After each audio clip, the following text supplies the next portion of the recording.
Congregation, settle in your seats. The Reverend Frontalot is on the mic and about to speak. I'm about to freak you out, make you shiver in the pew while I'm delivering to you my sermon and divinity ensues. Right by the one true God, it's a fact. Anybody else who ever had a God, their God's whack. We ain't gotta worry about him, we picked the right horse. You're in the right house of worship, of course. And forces are gathering out in the world to diminish our faith in ways radical and thorough, to discourage us from loving anything that's immaterial, to tempt our children with ever fruitier cereal, and worst of all, to call us idiots while they do it. My congregation, listen, I'm about to walk you through it. We're gonna take the nation back from the heathens that's within it. We're gonna get the most egregious of the atheists in prison, cause a schism while we're at it, but emerge on top. And once we purified our ranks, we won't stop. We'll purify your minds of what's illegitimately thought. It's not to be a battle indiscriminately fought, but an orchestrated effort, and I'm gonna need you to commit. Might take a couple generations for this deviltry to quit. Start with the kids, in fact, they get distracted from the Lord. So I'd like you to write a couple letters to your school board.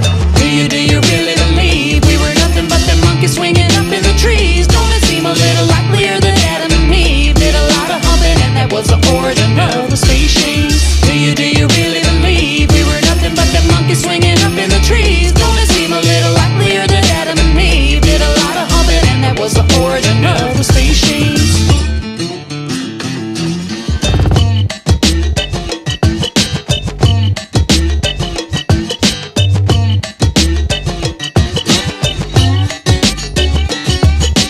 What has this so-called science ever done for us? But trumpeted that when ashes go to ashes and dust to dust, despite the fuss of living, energy gets conserved, denying the weight of the soul of a man. This is ill-deserved. This is still the curse of Copernicus that we suffer. Secular thought ought not to overflow its buffer and run roughshod through the minds of you, the population. Heretics such as Dawkins and Sagan overstep their station to say that what we see and what we believe should be confluent. Look to your reverend to end apostasy. It's what I'm doing. Look to your holy book to light the way. That is its purpose. Open it up and you'll find Eden before you even scratch the surface.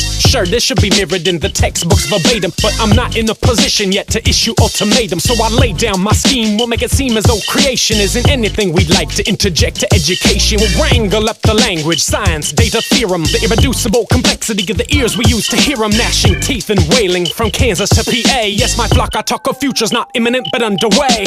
Already established an institute for discovery. Discovered that Darwin is dead with outlook grim for recovery. School moms will soon say that he burns in a fiery sea. Think how much like paradise that's gonna be.